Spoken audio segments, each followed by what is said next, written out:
Saraswati school के इस YouTube channel पे आपका स्वागत है। मैं हेमराज सोनी।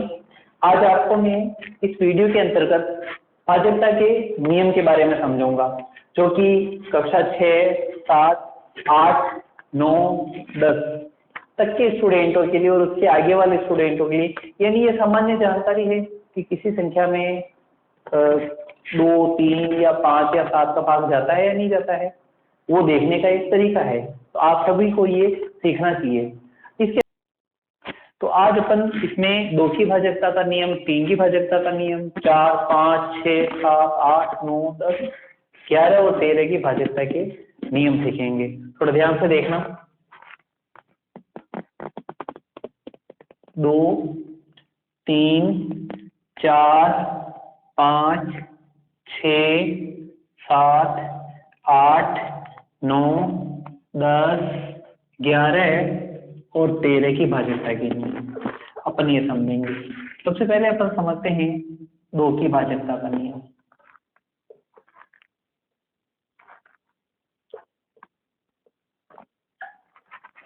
यदि मैं कोई संख्या लिख देता हूं, मैं 2, 4, 5, 3, 2 या लास्ट में लिख देता हूं मैं 4। आपको ये पता होना चाहिए कि इसके अंदर 2 का भाग जाएगा या नहीं जाएगा। इसका पता लगाने का एक तरीका है, ये जो लास्ट वाली संख्या है, लास्ट वाला अंक है, वो सम अंक ही होना चाहिए। सम अंक यानी जिस संख्या के अंत में 0, 2, 4, 6, 8 आ जाए,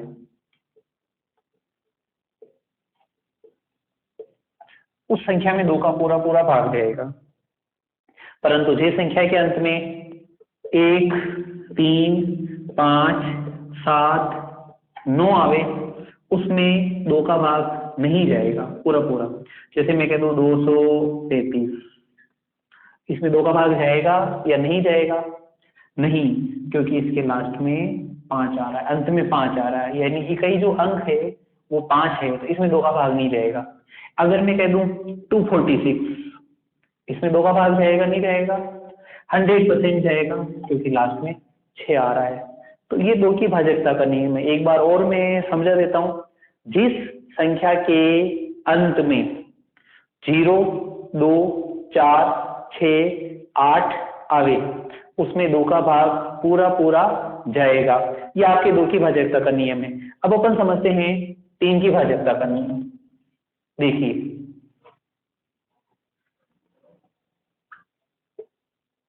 अच्छा, इसमें एक संख्या और जोड़ सकता हूं, 3 तथा 9 दोनों की ले लेता हूं। 3 व 9 की भाजकता के नियम, इनको एक साथ लिया जा सकता है क्योंकि दोनों की विधियां सेम है। भाजकता का जो नियम है देखने की, दोनों की विधियां सेम है, इस वजह से एक साथ अपन इसको ले सकते हैं।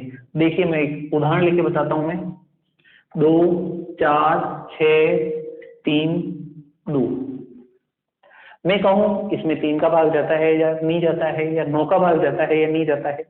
इसका एक तरीका है, आप एक काम कीजिए, इनके अंकों को जोड़िए। देखिए, 2 + 4 + 6, 2।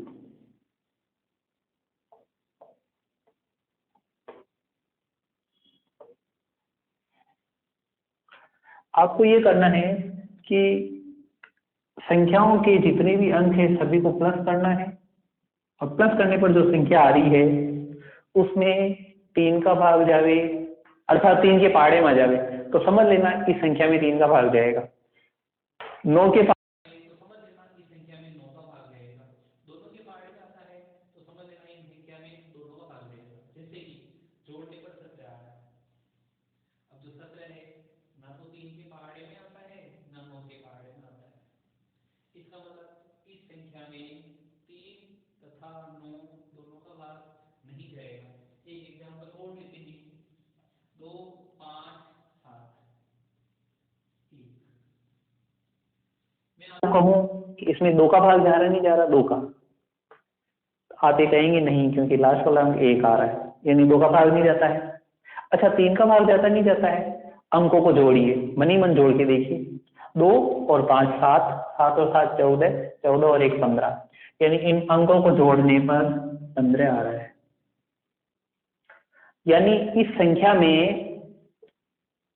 3 का भाग जाएगा, परंतु 9 का भाग नहीं जाएगा, क्योंकि 15 9 के पहाड़े में नहीं आता है।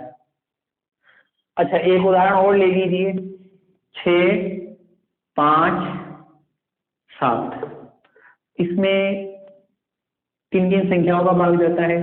देखिए, सबसे अंतिम अंक आ रहा है 7, अर्थात इसमें 2 का भाग नहीं जाएगा। अंकों को जोड़ा, 6 और 5 11, 11 और 7 18। 3 के पहाड़े में आता है, 9 के पहाड़े में भी आता है, अर्थात इसमें 3 का भाग जाएगा, 9 का भाग भी जाएगा। इस प्रकार से अपन 3 की भाज्यता का नियम देखते हैं कि 3 का भाग जाता है नहीं जाता है। इसी के साथ साथ अपन 9 की भाज्यता का नियम भी देख सकते हैं। चलिए, तो 2 और 3 और 4 की भाज्यता का, 2 और 3 और 9 की भाज्यता का नियम अपन ने समझा है। अब अपन समझेंगे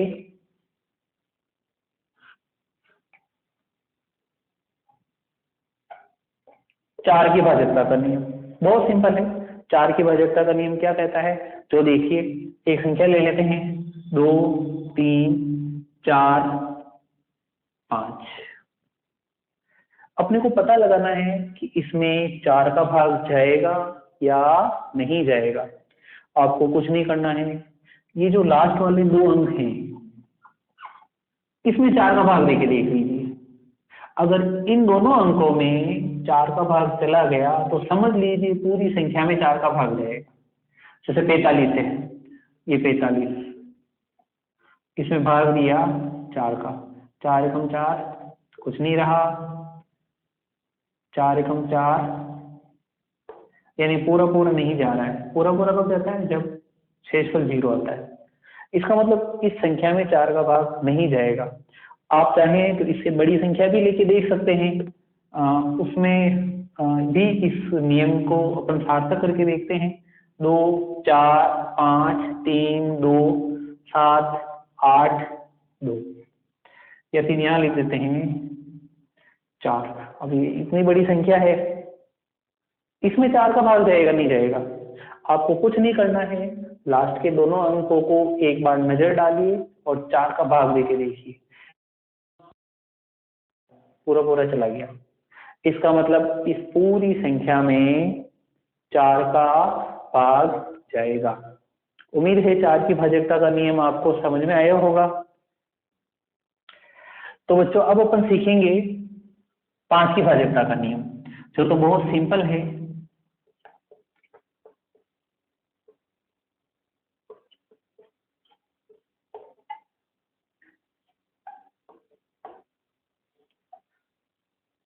जिस संख्या के अंत में 0 या 5 आवे, जैसे ये संख्या है 1 2 5 3 5। देखिए, इसमें जो इकाई अंक है ये 5 है। अगर किसी संख्या के अंत में जो इकाई अंक होता है उसमें 0 या 5 आ जाए तो डेफिनेटली उसमें 5 का भाग जाएगा, और किसी संख्या में पूरा पूरा भाग नहीं जाता। जैसे कि एक उदाहरण लेते हैं 305। अब इसके इकाई अंक को देखिए, 5 आ रहा है, इसका मतलब 5 का भाग जाएगा। 250, इसका भी इकाई अंक देखिए क्या आ रहा है? 0, इसका मतलब इसमें भी 5 का भाग जाएगा। तो ये आपके 5 की भाज्यता का नियम है, जो बहुत इजी है, कोई खास बात नहीं है इसके अंदर। अब आपके नेक्स्ट आता है 6 की भाज्यता का नियम। जैसे कि अपन ने सीखा है 2 की भाज्यता का नियम, 3 की भाज्यता का नियम। अब आपकी 6 की भाज्यता का क्या नियम होगा? देखिए, अगर किसी संख्या में 2 का भाग जाता है और 3 का भाग जाता है, यानी 2 की भाज्यता का नियम समझने के लिए अपने को, अगर आपको किसी संख्या में पता लगाना है कि इसमें 6 का भाग जाता नहीं जाता, तो पहले आप ये पता लगाएंगे कि उस संख्या में 2 का भाग जा रहा नहीं जा रहा, फिर पता लगाएंगे 3 का भाग जा रहा नहीं जा रहा। अगर 2 का और 3 का दोनों का भाग जावे तो समझ लेना 6 का भाग भी जाएगा। जैसे एक संख्या लिखता हूं मैं, 3 5 2 2। अपने को पता लगाना है इसमें 6 का भाग जाएगा नहीं जाएगा। तो पहले आप ऐसा करो, ये देखो कि 2 का भाग जा रहा नहीं जा रहा। उसका मैंने तरीका बताया था, जो लास्ट वाला अंक है वो 2 4 6 8 0 ये आना चाहिए। तो समझ लेंगे इसमें 2 का भाग जा रहा है, इसमें लास्ट में 2 आ रहा है, इसका मतलब 2 का भाग जा रहा है। अब आप देखिए 3 का भाग जाता नहीं जाता इसके अंदर। इसका एक तरीका बताया था मैंने 3 की भाजकता का नियम। अंकों को जोड़िए, 3 और 5 8, 8 और 2 10, 10 और 2 12। इसका मतलब इसमें 3 का भी भाग जाता है, क्योंकि अंकों को जोड़ने पर उनका योग 12 आ रहा है और 3 के पहाड़े में 12 आता है, या 12 में 3 का भाग जाता है। इसका मतलब इस संख्या में भी 3 का भाग जाएगा। अब आप देखिए ये ऐसी संख्या है जिसमें 2 का भाग भी जाता है, 3 का भी जाता है। इसका मतलब इस संख्या में 6 का भाग भी जाएगा। ये आपके 6 की भाजकता का नियम है। अच्छा, एक उदाहरण और लेते हैं इसके अंदर, आपको पूरा समझ में आ जाएगा कंप्लीटली। मान लिया यहां मैंने लिख दिया है 1। अब अपने को पता लगाना भाई इसमें 6 का भाग जाएगा नहीं जाएगा। तो पहले तो आप ये देखिए कि इसमें 2 का भाग जा रहा है नहीं जा रहा, नहीं जा रहा। इसका मतलब बात यही खत्म हो गई, इसमें 6 का भाग भी नहीं जा सकता, क्योंकि 6 की भाजकता का नियम ये बोलता है कि उस संख्या में 2 का भाग भी जाना चाहिए और 6 का भाग भी जाना चाहिए। अगर दोनों का भाग जाता है तो ही 6 का भाग जाएगा, बाकी नहीं जाएगा।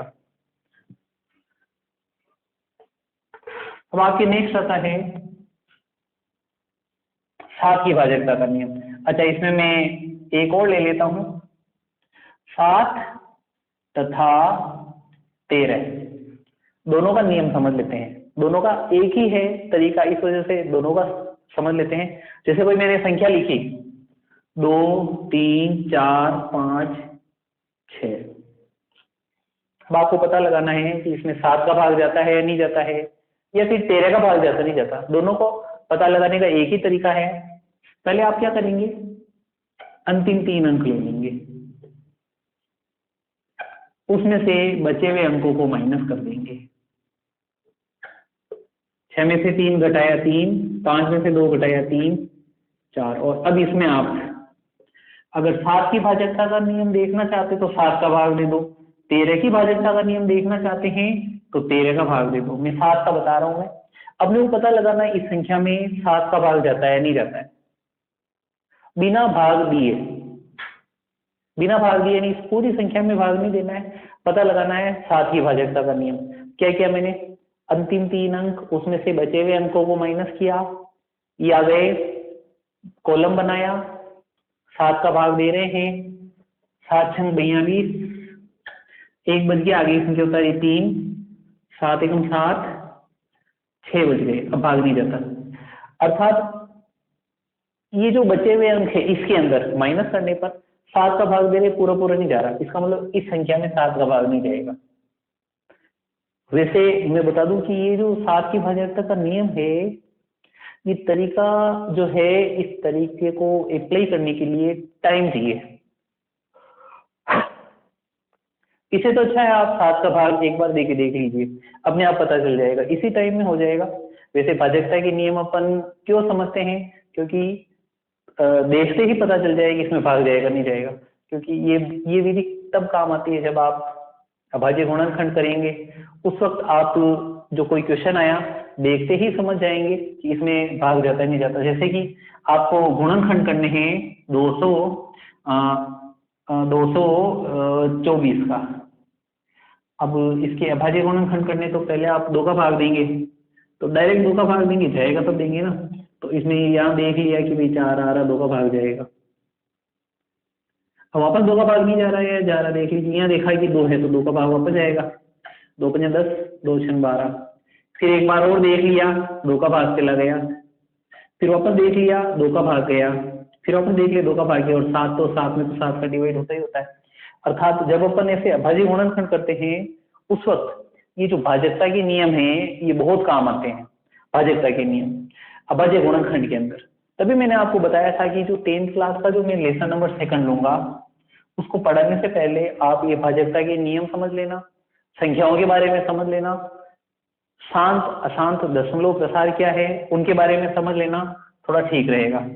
अच्छा, 7 की भाजकता का नियम तो आपने देख लिया, उसी प्रकार 13 की भाजकता का नियम भी इसी पे आधारित है कि 13 की भाजकता का नियम देखना है, 2, 3, 4, 5, 6, इसमें वही करना है, अंतिम 3 अंक लेने हैं, इसमें से 23 माइनस कर देना है बचे हुए अंकों को, और अब इसमें 13 का भाग देके देख लो। जैसे 7 की भाजकता का नियम, 7 का भाग देके देखा, इसमें 13 का भाग दे रहे हैं, 13 तिया 39, 4 रह गए, आगे की संख्या उतारी 3, अंक उतारा 3, 13 तिया 39, 4 रह गए, इसका मतलब इसमें 13 का भाग पूरा पूरा नहीं जाएगा। तो मैंने आपको बताया था 3 और 9 इनकी भाजकता के नियम देखने का तरीका सेम है। कैसे? अंकों को जोड़ दिया और जोड़ के देख लिया कि 3 या 9 के पहाड़े में आते हैं, तो 3 और 9 का भाग जाता है। 2 की भाजकता का नियम देखा, 3 का देखा, 4 का देखा, 5 का, 6 का, 7 का भी देख लिया और 13 का भी देख लिया। अब अपने बचा 8 की भाजकता का नियम। देखिए एक संख्या लिखी 2, 3, 2, 5, 4, आपको पता लगाना है इसमें 8 का भाग जाता नहीं जाता। बहुत सिंपल है, 4 की भाजकता का नियम बताया था कि लास्ट के दोनों अंकों में 4 का भाग जाना चाहिए। 8 की भाजकता का नियम, अंतिम तीनों अंकों में 8 का भाग जाना चाहिए पूरा पूरा। तो समझ लीजिए इसमें 8 का भाग जाएगा। जैसे आप मौखिक रूप से देख लीजिए, जैसे 25, 8 या 24, 1 बच गया, 14 रह गया, नहीं जा रहा 8 का भाग पूरा पूरा। इसका मतलब इसमें इस संख्या में 8 का भाग पूरा पूरा नहीं जाएगा। यहाँ पे जब बड़ी संख्याएं होती है तब बहुत काम आता है ये। तो ये है आपकी 8 की भाजकता का नियम। 9 का समझ लिया। 10 की भाजकता का नियम बहुत सिंपल है, बहुत इजी है। संख्या के लास्ट में 0 ही आना चाहिए, संख्या के अंत में 0 आना चाहिए, तो आप समझ लेंगे कि इस संख्या में 10 का भाग जा रहा है। जैसे 290 10 का भाग जाएगा, 250 10 का भाग जाएगा, 240 10 का भाग जाएगा, 25 55 इसमें 10 का भाग नहीं जाएगा क्योंकि लास्ट में 0 नहीं आ रहा है। 11 की भाजकता का नियम, ये आपके 8th क्लास में भी है, भाजकता के नियम है 8th क्लास के अंदर, चौथा अध्याय है मेरे हिसाब से।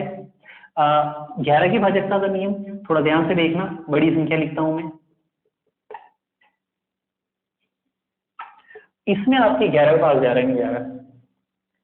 इसमें देखिए कि पहला नंबर, दूसरा, तीसरा, चौथा, पांचवा, छठा, सातवां, 8, पहला, तीसरा, पांचवा और सातवां, ये कहलाते हैं विषम स्थान वाले अंक। 2, 4, 6, 8 ये नंबर वाले कहलाते हैं सम स्थान वाले अंक।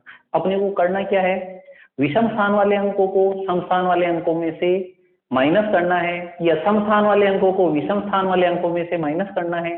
फिर देखना है कि जो बचा हुआ अंक है वो 0 या 11 के पहाड़े में आता है नहीं आता है। जैसे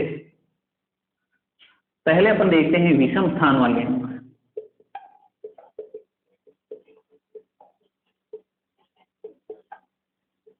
हाँ, विषम स्थान वाले अंक 2 + 4 + 1, 2, 3, 4, 5, 6 + 8, 2, 4, 6, 6, 12 और 8, 20।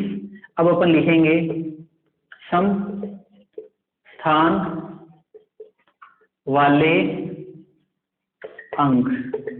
कैसे? 3, 5, 7, 9। अब इसमें से इसको माइनस करके देखिए, इनका अंतर देखिए, 4 आ रहा है, इसका मतलब इसमें 11 का भाग नहीं जाएगा। क्या आना चाहिए? दोनों का जो अंतर है 0 या फिर 11, 22, 33, 44 ये आने चाहिए, तो उस संख्या में 11 का भाग जाता है। वैसे मैं बता दूं आपको, मोस्टली बच्चे जो हैं, जो भाजकता के नियम जो उनके दिमाग में चलते हैं, 2 का चलेगा, 3 का चलेगा, 5 का चलेगा, 7 का बच्चा देखे ही देखता है एक बार कि भाई देके देख लेते हैं कि भाग जा रहा नहीं जा रहा। 9 का उसके दिमाग में चलेगा, 10 का चलेगा, 13 का नहीं चलता है, 11 का नहीं चलता है, वो भाग देके ही देखता है। परंतु ये भाजकता के नियम है जो आपको आने चाहिए। अब अपन समझेंगे बच्चों संख्याओं के प्रकार। अभी अपन ने भाजकता के नियम समझे थे, 2 की भाजकता का नियम, 3 4 5 6 7 8 9 10 11 और 13 की भाजकता के नियम समझे। इसी क्रम को आगे बढ़ाते हुए मैं आपको कुछ संख्याओं के बारे में समझाने जा रहा हूँ। संख्याओं के प्रकार देखिए, थोड़ा ध्यान से समझना, मैं एक चार्ट द्वारा समझाऊंगा आपको मैं।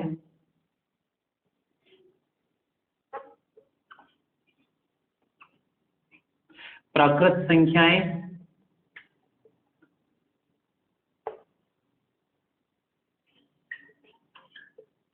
पूर्ण संख्याएं,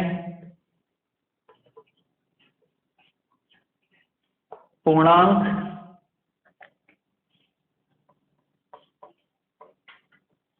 परिमेय संख्याएं और अपरिमेय संख्याएं। ये सभी के लिए है। आप क्लास 6 में हैं, 7th में हैं, 8th में हैं, 9th में हैं, 10th में हैं। ये जो वीडियो है ये कॉमन वीडियो है, यानी पर्टिकुलर क्लास के लिए नहीं बनाया गया है, ये आपके नॉलेज को बढ़ाने के लिए बनाया गया है। और क्लास 10th के अंदर जब अपन लेसन नंबर 2 पढ़ेंगे वास्तविक संख्याएं, तो उसमें जाने से पहले आपको भाजकता के नियम की जानकारी होनी चाहिए, संख्याओं के बारे में जानकारी होनी चाहिए।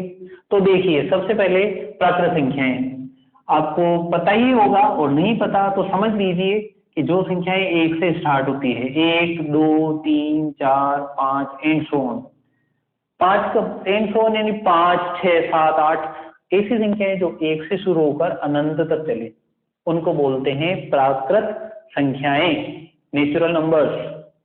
अच्छा, पूर्ण संख्याएं क्या होगी? ऐसी संख्याएं जो 0 से शुरू होती है।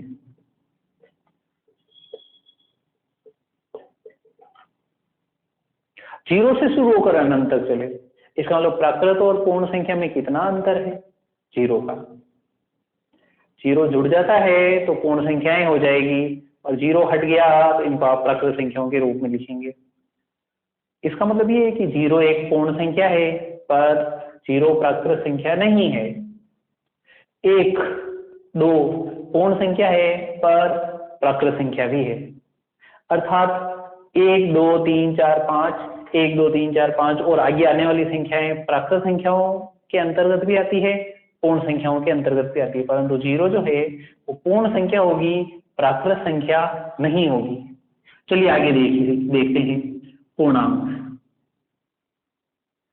पूर्णांक लगातार संख्याएं हैं जो माइनस में भी आती है, प्लस में भी आती है। जैसे -5, -4, -3, -2, 0 1 2 3 4 5 एंड सो ऑन। ये इधर भी चलती है माइनस में, इधर भी चलती है प्लस में। इनको बोलते हैं पूर्णांक। ये -5 है, इसका मतलब ये नहीं -5 तक, -6 -7 -8 आगे तक, और इधर 5 है तो इसका 6 7 8 9 10 यहाँ तक चलेगी। ये सारी पूर्णांक के अंतर्गत आती है। अब आपके आता है चैप्टर, जो डेफिनेशन आएगी वो आएगी परिमेय संख्या की। अब परिमेय संख्या क्या है? इसकी एक परिभाषा है 9th क्लास के अंदर, 8th में भी है, कि ऐसी संख्याएं जिनको P/Q के रूप में लिखा जा सके। मैं यहाँ परिभाषा दे देता हूं इसकी। ऐसी संख्याएं जिनको P/Q के रूप में लिखा जा सके। जैसे 3/5 ये एक परिमेय संख्या है, 4/5 ये एक परिमेय संख्या है, 3 ये भी एक परिमेय संख्या है क्योंकि 3/1 लिख सकते हैं। ये ऊपर वाले ये P और ये Q यानी P/Q के रूप में लिख रहे हैं। ये 3 2 ये भी परिमेय संख्या है, 0 0 भी एक परिमेय संख्या है क्योंकि /1 लिख सकते हैं। इस डेफिनेशन में, इस परिभाषा के अंतर्गत एक वर्ड अपन और जोड़ते हैं जो मैंने आपको अभी तक नहीं बताया है। यहाँ पे एक कंडीशन आती है कि Q 0 के बराबर नहीं होगा। Q यानी ये जो नीचे वाली संख्या है, अंश और हर वाली संख्या 0 नहीं हो सकती इसके अंतर्गत। जैसे कि मैं कहूँ 4/0 और ये परिमेय संख्या है साहब, नहीं, क्योंकि जब 4 में 0 का भाग देंगे तो इसकी वैल्यू अनंत हो जाएगी, इसका मान अनंत आ जाएगा, और अनंत जो है वो परिमेय संख्या नहीं है। इसी वजह से जीरो जो है यानी क्यू की वैल्यू जीरो नहीं हो सकती। क्यू यानी जो नीचे वाला जो नंबर होता है वो जीरो कभी नहीं होगा। तो परिमेय संख्या की जो डेफिनेशन है क्या है, ऐसी संख्याएं जिनको p बटा क्यू के रूप में लिखा जा सके और q बराबर नहीं हो जीरो के, ये सारी परिमेय संख्याएं कहलाती है। अपरिमेय संख्या यही डेफिनेशन है कि जिनको p बटा क्यू के रूप में नहीं लिखा जा सके, नहीं। अब ऐसी कौन सी संख्याएं हो सकती है, रूट वाली, रूट 2, रूट का 5, रूट का 7, जिसका स्क्वायर रूट नहीं निकलता, जिसका वर्गमूल नहीं निकलता, वो सारी अपरिमेय संख्याओं के अंतर्गत आती है। और इसके अंतर्गत एक और आता है शांत अशांत दशमलव प्रसार, शांत दशमलव प्रसार, अशांत दशमलव प्रसार, अशांत आवर्ती और अनावर्ती दशमलव प्रसार। तो ये सारे प्रसार भी अपन सीखेंगे, जिसके अंतर्गत परिमेय और अपरिमेय संख्याओं का वर्गीकरण भी किया जाएगा। अच्छा, एक और बात आप समझ लेना कि परिमेय और अपरिमेय जो संख्याएं होती है उनका संग्रह, यानी अगर आप परिमेय संख्या को मिला लें प्लस अपरिमेय संख्या को मिला लें तो उनको वास्तविक संख्याएं बोला जाता है। और यही आपके 10th में लेसन नंबर 2 जो है उसका टॉपिक है। तो बच्चों अब इसमें अपन देखेंगे सम संख्याएं क्या है, विषम संख्याएं क्या है। वैसे आप सभी को पता है सम संख्याएं 0, 2, 4, 6, 8, 10 और विषम संख्याएं एंड सो ऑन, यानी जिन संख्याओं में 2 का भाग पूरा पूरा चला जावे सम संख्याएं कहलाती है, और जिन संख्याओं में 2 का भाग पूरा पूरा नहीं जावे वो विषम संख्याएं कहलाती है। ये सब पूर्ण संख्याओं के अंतर्गत आती है। जैसा मैंने आपको समझाया था पहले पूर्ण संख्याओं के बारे में, जो 0 से स्टार्ट होती है। तो इसके अंदर आप दोनों की सिमिलर परिभाषा भी बना सकते हैं, एक छोड़ के एक। देखिए वो सम या विषम संख्याएं कहलाती है। अच्छा, एक और बात रहता है, बहुत सारे बच्चों के मन में रहता है कि 0 सम संख्या है या नहीं है। ये कॉन्ट्रोवर्शियल सिचुएशन पहले थी, अब नहीं है।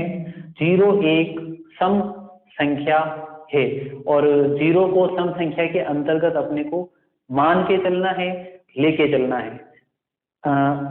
ये सम और विषम संख्या के बारे में हो गया। अच्छा, और भी आपके जो संख्याएं आती है वो है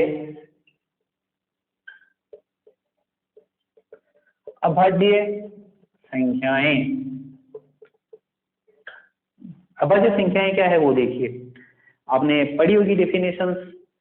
ऐसी संख्याएं जिनमें खुद को छोड़कर और एक को छोड़कर किसी का भाग नहीं जावे वो कहलाती है अभाज्य संख्याएं। देखिए जैसे 2, 3, 5, देखिए इसमें किसी का भाग नहीं जाता, इन संख्याओं में किसी का भाग नहीं जाता। जैसे 2 है, 2 में 2 का जाएगा, 1 का जाएगा, उसके अलावा किसी का नहीं जाता, तो 2 एक अभाज्य संख्या हुई। 3 में 3 का जाता है और 1 का जाता है, उसके अलावा किसी का नहीं जाता, तो 3 एक अभाज्य संख्या है। 5 एक अभाज्य संख्या है। उसी प्रकार 7 एक अभाज्य संख्या है। 8 नहीं होगी, 9 नहीं होगी, 10 नहीं होगी। 11 एक अभाज्य संख्या है क्योंकि 11 में किसी का भाग नहीं जाता है, एक और खुद को छोड़कर। 13 एक अभाज्य संख्या होगी, 17 होगी, 19 होगी, 23, 29, 31, 37, 41, 47, 53, 59, 61, 67 एंड सो ऑन, 70, 71, 79, ये सारी संख्याएं ये सब अभाज्य संख्याओं के अंतर्गत आती है। इन संख्याओं में किसी का भाग नहीं जाता है, खुद को और एक को छोड़कर। एक और यहाँ पे स्थिति रहती है कि जो संख्या है 1, क्या ये अभाज्य संख्या है? यह अभाज्य संख्या नहीं है।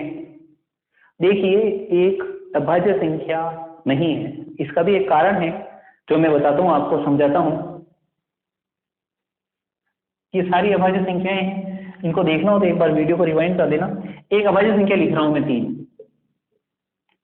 3 के आप गुणनखंड कीजिए, 3 × 1, यानी 3 का जो गुणनखंड होगा उसमें एक तो खुद रहेगा और एक रहेगा। ये देखिए, तो अभाज्य संख्याओं की यहाँ एक परिभाषा निकलती है अलग से। ऐसी संख्याएं जिनके 2 अलग अलग गुणनखंड होते हैं, ये ओरिजिनल डेफिनेशन है अभाज्य संख्याओं की। ऐसी संख्याएं जिनमें दो अलग अलग गुणनखंड निकलेंगे, एक गुणनखंड खुद होगी और दूसरा एक। ऐसी संख्याएं जिनके दो अलग अलग गुणनखंड निकले, दो अलग अलग गुणनखंड हो, उन दोनों गुणनखंड की विशेषता ये होनी चाहिए कि पहला गुणनखंड तो वही संख्या होगी और दूसरा गुणनखंड एक। इसी प्रकार दूसरी अभाज्य संख्या देखिए 5। इसमें भी देखिए इसके अभाज्य गुणनखंड में 5 और एक तो खुद आ रहा है, दूसरा एक आ रहा है, 5 एकम 5।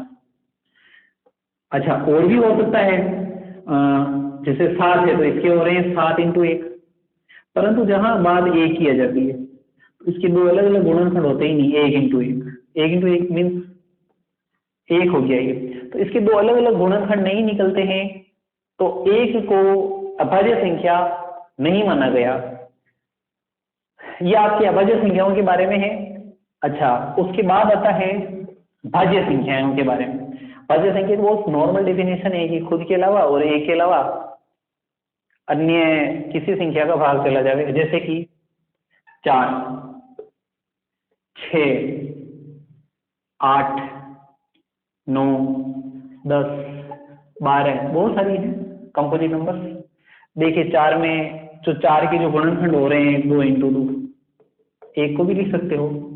6 के भी गुणनखंड हो रहे हैं 2 × 3, 8 के भी गुणनखंड हो रहे हैं 2 × 2 × 2। यानी कि